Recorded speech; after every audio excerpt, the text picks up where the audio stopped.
ഭാരമേറിയ അതല്ലെങ്കിൽ ഭാരിച്ച രണ്ട് സമുദായമെന്നാണ് മനുഷ്യവർഗത്തെയും ജിന്നുവർഗത്തെയും അള്ളാഹു വിശേഷിപ്പിച്ചിട്ടുള്ളത്.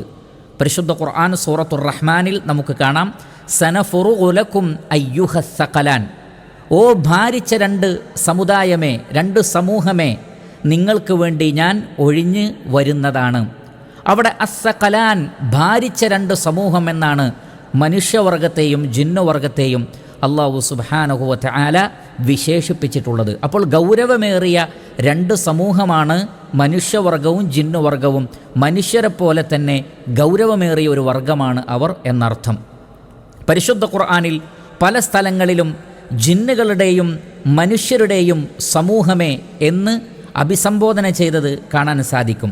സൂറത്തു അൽ അൻആമിലെ 130-ാമത്തെ ആയത്തിലും സൂറത്തുർ റഹ്മാനിലെ 33-ാമത്തെ ആയത്തിലും കാണാം, യാ മഅ്ശറൽ ജിന്നി വൽ ഇൻസ്, ജിന്നുകളുടെയും മനുഷ്യരുടെയും സമൂഹമേ, സമുദായമേ എന്ന് കാണാൻ സാധിക്കുന്നതാണ്.